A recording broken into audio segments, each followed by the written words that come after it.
नमस्कार दोस्तों, स्वागत है आपको हमारे और एक नया वीडियो में।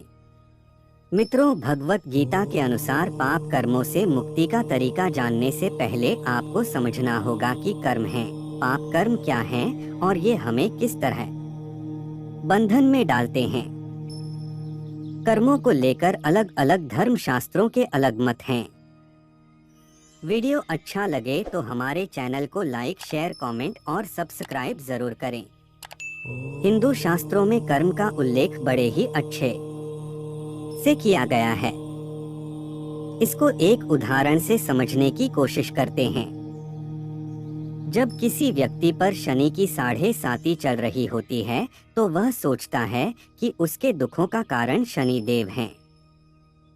शनि की 7.5 वो समय है जो बड़ी मुश्किल से कटता है। इस समय व्यक्ति का स्वास्थ्य खराब हो जाता है, धन की समस्या आती है, कोर्ट कचहरी के चक्कर काटने पड़ते हैं और इसके साथ और भी अनेक प्रकार की समस्याएं आती हैं।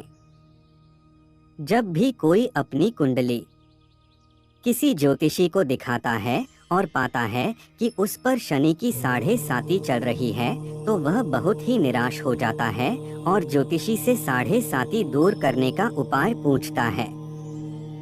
तब ज्योतिषी उसे कुछ उपाय करने को कहते हैं और व्यक्ति उन उपायों को करने लगता है। उसे कुछ समय का आराम जरूर मिलता है, लेकिन पूरा आराम नहीं मिल पाता। इसका कारण है कि ज्योतिषी उसे पूरी बात नहीं बताता और पैसे कमाने के लिए उसे कई प्रकार के उपाय बताता है। शास्त्रों में बताया गया है कि कोई भी किसी के सुख और दुख का कारण नहीं है, बल्कि सुख और दुख का कारण व्यक्ति के अपने ही कर्म हैं। सुख और दुख का कारण व्यक्ति के अपने ही कर्म हैं। इसे इस तरह से समझते हैं। मान लीजिए अगर कोई व्यक्ति एक मोटरसाइकिल से जा रहा हो और वह शराब पीकर गाड़ी चला रहा हो। आगे चलकर उसका एक्सीडेंट हो जाए और वह मर जाए। इस घटना को देखकर सब यही कहेंगे कि इसमें उस व्यक्ति की ही गलती थी, क्योंकि शराब पीकर गाड़ी चलाना गलत बात है। अब मान लीजिए कि एक व्यक्ति ट्रैफिक के नियमों के अनुसार धीमी गति से गाड़ी चलाता है। वह कुछ दूर ही जाता है और हाईवे पर उसे एक ट्रक मिलता है जिसके ड्राइवर ने शराब पी हुई होती है। वह व्यक्ति आगे चलकर रेड लाइट पर रुक जाता, लेकिन पीछे से आ रहा वह ट्रक ड्राइवर नहीं रुकता और उसे टक्कर मार देता है। उस व्यक्ति की मृत्यु हो जाती है और इस घटना को देखने वाले कहते हैं कि उसकी मृत्यु का जिम्मेदार ट्रक वाला है और उस व्यक्ति की इसमें कोई भी गलती नहीं थी।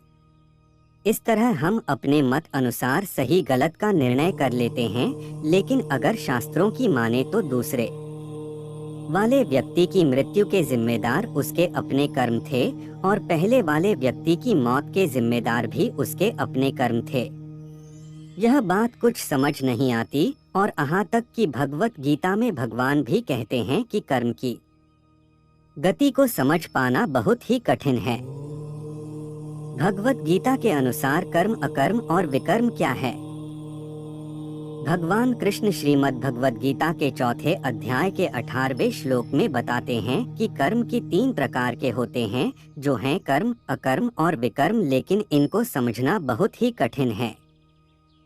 कर्म क्या है?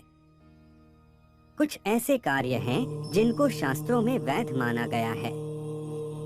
अगर ऐसे कर्मों को फल प्राप्ति की इच्छा से किया जाता है तो इसे कर्म कहते हैं। कर्म करने से बंधन उत्पन्न होता है। श्रीमद् भगवत गीता के अनुसार अच्छे और बुरे कर्म दोनों ही आत्मा को बंधन में डालते हैं।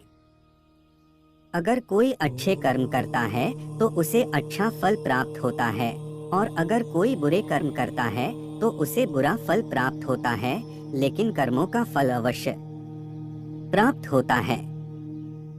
विकर्म क्या है? दूसरे होते हैं विकर्म, जो बुरे कर्म हैं और इनका फल हमेशा बुरा होता है, जो व्यक्ति को भोगना ही पड़ता है। तीसरे होते हैं अकर्म, जो बंधन नहीं डालते और इनके करने से व्यक्ति सभी दुखों से ऊपर उठ जाता है। अकर्म क्या है? अकर्म वो कर्म हैं जिन्हें फल की इच्छा के बिना ही किया जाता है। जैसे कि अगर कोई भगवान की पूजा करता है और बदले में कुछ नहीं चाहता हो, यह एक अकर्म है। अकर्म करने से कोई बंधन प्राप्त नहीं होता और अकर्म करने से व्यक्ति अपने पूर्व पापों से भी छुटकारा पा लेता है। भगवत गीता के अनुसार पाप कर्मों से मुक्ति का तरीका, अगर कोई व्यक्ति बिना फल की आसक्ति के कर्म करने में सफल नहीं हो पाता तो उसके लिए भगवत गीता में एक और उपाय बताया गया है। भगवत गीता के 18वें अध्याय के 64वें श्लोक में भगवान कहते हैं कि सभी धर्मों को छोड़कर मेरी केवल शरण में आ जाओ और मैं तुम्हें सारे पापों से मुक्त कर दूंगा।